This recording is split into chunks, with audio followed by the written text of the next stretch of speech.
बिस्मिल्लाहिर्रहमानिर्रहीम। अस्सलाम वालेकुम डियर स्टूडेंट। आज हम क्लास 9th में बलूचिस्तान बोर्ड न्यू सिलेबस आज हम क्या स्टार्ट करने जा रहे हैं 1.1। तो आज हम 1.1 को प्रॉपर स्टार्ट करेंगे। इससे पहले हमने 4 लेक्चर किस पे दिए थे, इंट्रोडक्शन को। तो अगर आपने इंट्रोडक्शन पढ़ा होगा, अच्छे तरीके से पढ़ा होगा, तो इंट्रोडक्शन जिस तरह मैंने आप सबको पढ़ाया, आप वीडियो वाले स्टूडेंट अगर लेक्चर आप लोगों ने वीडियो में देखा है इंट्रोडक्शन, तो ये क्वेश्चन आप खुद हल कर सकते हो। आप लोगों को तो मैंने पढ़ाया कि प्रॉपर्टीज, तमाम तर प्रॉपर्टीज ए टू जेड पढ़ाई है। तो आज हम क्वेश्चन नंबर 1 को स्टार्ट कर रहे हैं Balochistan board class 9 new syllabus का। 1.1 का क्वेश्चन नंबर 1 हम करेंगे और क्वेश्चन नंबर 2।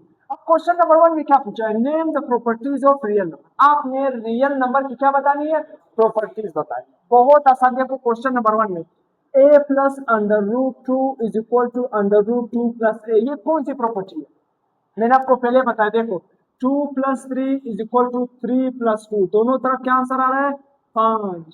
अगर आप 2 को 3 में जमा करो या 3 को 2 में जमा करो, या आंसर क्या आएगा, एक जैसा क्या आएगा, 5 आएगा। आंसर क्या आएगा, 5 आएगा। तो इस तरह प्रॉपर्टी को हम नाम देते हैं commutative property. Commutative property with respect to addition, पर यहां से क्या, addition with respect to addition. पहली प्रॉपर्टी बहुत आसान। अब देखो, अगर आप 4 को अंडर रूट 11 से मल्टीप्लाई करो या अंडर रूट 11 को 4 से मल्टीप्लाई करो, दोनों तरफ हमारे पास क्या है, आंसर क्या आएगा, सेम आएगा। दोनों तरफ हमारे पास क्या है, आंसर क्या आएगा, सेम आएगा। तो यहां तक देखो 4 multiply by under root 11 is equal under root 11 multiply by 4। तो देखो अब अगर मैं आपसे कहूं, देखो 2 जरा बे 3 इज इक्वल टू 3 जरा बे 2, दोनों तरफ का आंसर एक जैसा आएगा, यानी 2 3 जार 6, 3 2 जार 6। तो 2 को 3 से जरब करो या 3 को 2 से जरब करो, दोनों तरफ आंसर क्या आएगा, 6। तो इस तरह प्रॉपर्टी को हम क्या नाम लेते हैं, कॉम्यूटेटिव प्रॉपर्टी बलिहाज multiplication, with respect to multiplication. अब क्वेश्चन नंबर 3 पर आते हैं। a प्लस 2, फिर क्या है, ब्रैकेट है, फिर plus under root 2 is equal to a plus, फिर ब्रैकेट है 2 प्लस अंडर रूट 2। मैंने ये प्रॉपर्टी आपको बहुत डिटेल से पढ़ाई है, मैं ब्रैकेट पहले मिटा रहा हूँ। देखो ब्रैकेट में पहले मिटा रहा हूँ, मैंने क्या लिखा, a plus 2 under root 2, a plus 2 plus under root 2। दोनों तरफ मैंने, इस तरफ भी 3 नंबर, इस तरफ भी 3 नंबर, एक जैसे, एक सीक्वेंस के साथ। अब देखो मैंने क्या बनानी है, ग्रुपिंग बनानी है। लेफ्ट साइड पर मैंने पहले 2 को ब्रैकेट के अंदर बंद किया, राइट साइड पर मैंने आखिरी 2 को ब्रैकेट में बंद कर लिया। तो इस तरह प्रॉपर्टी को हम क्या नाम देते हैं, एसोसिएटिव प्रॉपर्टी बलिहाज addition, associative property of addition. अब दोनों साइड को हल करोगे आपके साथ आंसर क्या आएगा, सेम आएगा। अब क्वेश्चन नंबर 4 पर आते हैं। a माइनस ए, आंसर क्या आ गया, 0। तो ये मैंने भी आपको डिटेल से पढ़ा है। देखो अगर मैं 5 लिखूं, 5 का अगर मैं आपसे पूछूं एडिटिव इनवर्स क्या होगा 5 का, -5। 5 का एडिटिव इनवर्स क्या होगा, -5। आंसर क्या आएगा, 0। अगर मैं आपसे कहूं -30 का एडिटिव इनवर्स क्या होगा, +30। क्या होगा, +30 तो आंसर क्या आएगा, 0। तो एडिटिव इनवर्स में हमेशा मैंने आपको बताया इसकी पहचान क्या है, इसमें आंसर 0 आता है। आंसर क्या आता है, 0। तो देखो a का एडिटिव इनवर्स क्या है, -a, तो +a -a कैंसिल, आंसर क्या आएगा, 0। तो इस तरह प्रॉपर्टी को हम क्या नाम देते हैं, एडिटिव इनवर्स। अब क्वेश्चन नंबर 5 पर आते हैं। देखो √2 डिवाइडेड बाई 3 मल्टीप्लाई बाई 1, इस तरह प्रॉपर्टी को हम क्या नाम देते हैं, मल्टीप्लिकेटिव आइडेंटिटी। ये तो बहुत ही आसान। देखो अगर आप किसी भी नंबर को 1 से मल्टीप्लाई करते हो तो आंसर वही नंबर आता है। इस तरह प्रॉपर्टी को हम नाम देते हैं मल्टीप्लिकेटिव आइडेंटिटी। देखो अगर मैं कहूं 3 जरा 1, आंसर क्या आएगा, 3 आएगा। अगर मैं लिखूं क्या है, √2, √2 जरा 1, आंसर क्या आएगा, √2। तो यहाँ पर भी अगर मैं √2 डिवाइडेड बाई 3 को 1 से मल्टीप्लाई करूं, आंसर वही नंबर आएगा, यानी वही नंबर आया यानी। तो इस तरह प्रॉपर्टी को हम नाम देंगे multiplicative property of identity, multiplicative property of identity. Question number 6, 6.2 multiply by 1 divided by 6.2। देखो फिर से आंसर हमारे पास क्या आ गया, 1। एक आंसर 0, अगर आंसर 0 आ गया तो वो कौन सा है, एडिटिव इनवर्स।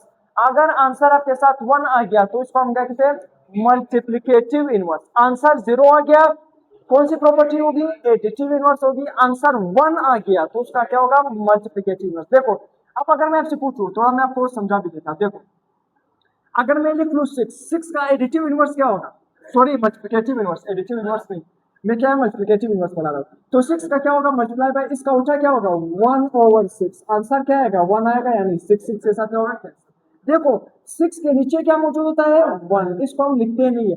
तो अगर आप इसको उल्टा लिखोगे, उल्टा किस तरह लिखोगे, 1 को ऊपर ले जाओगे, 6 को नीचे लाओगे। इस तरह प्रॉपर्टी को हम नाम देते हैं मल्टीप्लिकेटिव इनवर्स। अब एक और एग्जांपल देता हूँ, आपको अच्छी तरह समझ आएगा। अगर मैं लिखूं देखो 70, इसका मल्टीप्लिकेटिव इनवर्स क्या होगा, मल्टीप्लिकेटिव क्या होगा 1/70, 1/70। क्यों 1/70? देखो 70 के नीचे क्या मौजूद होता है 1, हम लिखते नहीं है। तो इसका उल्टा क्या होगा, 1 को ऊपर ले जाओगे, 70 को नीचे लाओगे, तो 1/70। 70 के साथ कैंसिल, आंसर क्या आएगा 1। तो जब आंसर 1 आ जाए, इस तरह प्रॉपर्टी को हम नाम देते हैं मल्टीप्लिकेटिव इनवर्स। मल्टीप्लिकेटिव इनवर्स, मैंने उंगली यहाँ पर पकड़ी तो मल्टीप्लिकेटिव इनवर्स। अब आते हैं क्वेश्चन नंबर 2 पर। Which properties of real number is used in the following? अब क्वेश्चन नंबर 2 में आपसे पूछा है कि रियल प्रॉपर्टी की कौन से, मतलब रियल नंबर के कौन से प्रॉपर्टी इस्तेमाल हुए। देखो इसमें आपने सिर्फ नाम बताने हैं, आपने सोल्यूशन की तरफ नहीं जाना है, आपने नाम बताने हैं। देखो क्वेश्चन नंबर 1, -6 क्या है, छोटा है 5 से, या आप कह सकते हो जिसकी तरफ मुंह खुला होगा वो नंबर क्या है, बड़ा। तो 5 बड़ा है -6 से।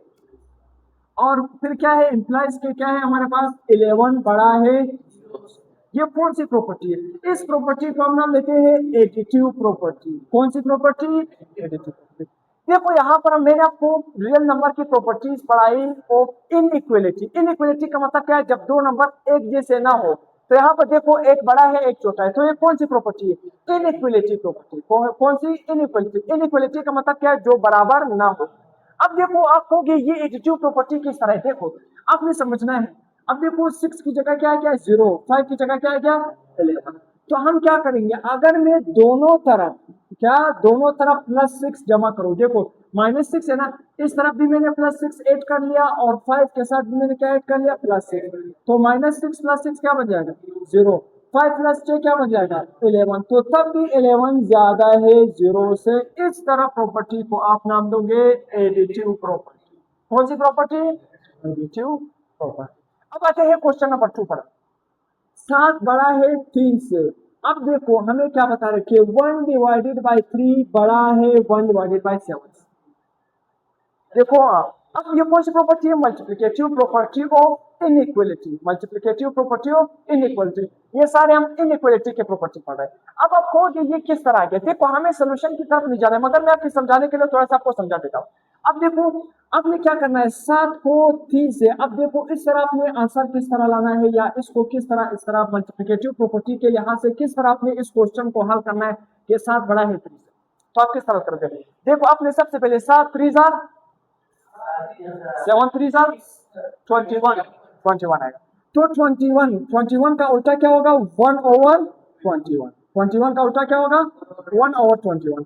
तो आपने क्या है, इन दोनों नंबर को मल्टीप्लाई करना है, जो आंसर आ गया उसको उल्टा करना है, जो आंसर आ गया उसको उल्टा करना है। 7 3 क्या आ गया 21। तो 21 को हम किस तरह लिखेंगे 1/21। इसका उल्टा क्या होगा 1/21। 1/21 मल्टीप्लिकेटिव इनवर्स हम ले रहे हैं या नहीं, तो 1/21। तो मैंने क्या करना होगा 1/21 क्या करना होगा, 7 के साथ भी मल्टीप्लाई करना होगा, 3 के साथ भी मल्टीप्लाई करना होगा। तो बहुत ही आसान, देखो 7 1 7 7 3 21। यहाँ पर क्या है, क्या 1/3 बड़ा है, 3 1 3 3 7 21। तो 1/3 बड़ा है 1/7। ये मैंने आपको पहले बता दिया, नीचे जितना बड़ा नंबर होगा आंसर उतना छोटा आएगा, नीचे जितना छोटा नंबर होगा आंसर उतना बड़ा आएगा। तो यहाँ पर नीचे बड़ा नंबर है तो इसका आंसर क्या होगा, कम आएगा, इसका आंसर क्या आएगा, कम। नीचे छोटा नंबर है तो 1/3 का आंसर क्या होगा, ज्यादा होगा। तो इसी वजह से 1/3 ज्यादा है 1/7 से। तो इस तरह प्रॉपर्टी को हम नाम देते हैं मल्टीप्लिकेटिव प्रॉपर्टी ऑफ इनइक्वालिटी। अब आते हैं क्वेश्चन नंबर 3 पर। देखो 10 बड़ा है 8 से। अब हमें क्या बता रहे कि -24 बड़ा है -30 से। -24 बड़ा है -30। ये कौन सी प्रॉपर्टी है, इस प्रॉपर्टी को हम नाम देते हैं मल्टीप्लिकेटिव प्रॉपर्टी। कौन सी property, multiplicative property of inequality. अब देखो अगर मैं क्या करूं, दोनों तरफ देखो, दोनों तरफ यहाँ पर 24 बन रहा है या नहीं, तो 8 को ऐसे नंबर से मल्टीप्लाई करो कि 24 बन जाए। कौन से नंबर से आप मल्टीप्लाई करो, आप 3 से मल्टीप्लाई करो, किससे मल्टीप्लाई करोगे 3, मगर यहाँ पर देखो -24 आ रहा है, तो मैं 8 को +3 से नहीं -3 से मल्टीप्लाई करूँ, किससे मल्टीप्लाई करूँ, ये आपकी समझाने के लिए, आप इसको हल करने की जरूरत नहीं है आपको। देखो तो इसी वजह से आप अंदाजा लगा सकते हो कि 24 किस तरह 8 की जगह 24 किस तरह आ गया, और वो भी कौन सा -24। तो आप जेहन में ख्याल होगा कि मैं 8 को किस नंबर से मल्टीप्लाई करूँ कि 24 आ जाए, पहले तो ये सोचना है। तो 8 को 3 से मल्टीप्लाई करोगे 24 आएगा, तो फिर आपने सोचना होगा मैंने +3 से नहीं मल्टीप्लाई करना होगा -3 से। तो देखो मैं -3 को 8 से भी मल्टीप्लाई करूंगा, -3 को 10 से भी मल्टीप्लाई करूंगा, तो -3 जरा 8 क्या बन जाएगा 24, -24 क्या -24, -3 को 10 से मल्टीप्लाई करोगे क्या बन जाएगा -30। अब देखो -24 वाला बढ़ गया, -24 बढ़ गया, और -30 क्या है कम हो गया, तो -24 इज ग्रेटर देन -30। इस तरह प्रॉपर्टी को हम नाम देते हैं मल्टीप्लिकेटिव प्रॉपर्टी ऑफ इनइक्वालिटी। देखो इसमें सिर्फ क्या हो रहा है, देखो पहले 10 वाला साइड बड़ा था और 8 वाला साइड छोटा था, मगर जब हमने नेगेटिव नंबर को एक नेगेटिव नंबर लिया, दोनों तरफ को एक जैसे नेगेटिव नंबर से मल्टीप्लाई किया, तो हमारे पास साइन क्या हो गया चेंज हो गया, जो पहले बड़ा था वो छोटा हो गया, जो पहले छोटा था वो बड़ा हो गया। तो इस तरह प्रॉपर्टी को हम नाम देते हैं मल्टीप्लिकेटिव प्रॉपर्टी ऑफ इनइक्वालिटी। अब देखो इनइक्वालिटी क्वेश्चन नंबर 4 पर आते हैं, x plus z is equal to y plus z. अब हमें पता है कि ये किसके बराबर है, x is equal to y. अब ये कौन सी प्रॉपर्टी है, cancellation property with respect to addition, with respect to addition. अब किस तरह, देखो आपने आंसर किस तरह x is equal to y किस तरह लाना है, देखो मैंने इस तरफ बी सेट कैंसिल करना होगा, इस तरफ बी सेट कैंसिल करना होगा, मैं किस तरह करूंगा, देखो इस तरफ प्लस जेड है, मैं दोनों तरफ क्या ऐड करूंगा माइनस जेड, इस तरफ भी माइनस जेड, इस तरफ भी क्या करूंगा माइनस जेड, तो plus z minus z cancel, minus z plus z cancel, देखो x बच गया यहाँ पर y, तो x is equal to y। देखो कैंसिलेशन हो रही है या नहीं, तो कैंसिलेशन प्रॉपर्टी विद रिस्पेक्ट क्या होगा, देखो एडिशन है या नहीं, तो cancellation property with respect to addition, with respect to addition. अब देखो फिर क्वेश्चन नंबर 5 में क्या बताया कि x किसके बराबर है, y के बराबर है, तो फिर हमारे पास x plus z is equal to y plus z, ये कौन सी प्रॉपर्टी है, ये एडिशन प्रॉपर्टी, कौन सी प्रॉपर्टी एडिशन, बहुत ही सिंपल। देखो x और y आपस में बराबर है, आपने दोनों तरफ एक जैसा नंबर ऐड किया, क्या ऐड किया, इस साइड पे भी जेड इस साइड पे भी जेड, तो इस तरह प्रॉपर्टी को हम क्या नाम देते हैं एडिशन प्रॉपर्टी। इस साइड पे भी मैंने z जमा कर लिया, इस साइड पे भी मैंने z को जमा कर लिया, तो ये क्या है z, ये 2 आपने नहीं समझना, ये क्या है z, ये क्या है z, तो दोनों तरफ z जमा कर लिया, तो कौन सी प्रॉपर्टी है एडिशन प्रॉपर्टी। आखिरी प्रॉपर्टी क्वेश्चन पर आते हैं, क्वेश्चन नंबर 6 पर 3x is equal to 3y, answer किसके बराबर है, क्या x is equal to y, क्या है। अब देखो 3 के साथ क्या हो गया कैंसल, तो x किसके बराबर है y के बराबर, तो ये तो कैंसिलेशन तो हो रही है, जेल में आ जाना चाहिए कि कौन सी प्रॉपर्टी है कैंसिलेशन प्रॉपर्टी, मगर देखो 3x के साथ क्या हो रहा है मल्टीप्लाई, 3y के साथ क्या हो रहा है मल्टीप्लाई, तो कैंसिल भी हो रहा है और मल्टीप्लाई भी हो रहा है, cancellation property with respect to multiplication. तो यहाँ तक हमारे पास क्वेश्चन नंबर 1 और क्वेश्चन नंबर 2 क्या हो गए कंप्लीट हो गए। टिल देन अल्लाह हाफिज़।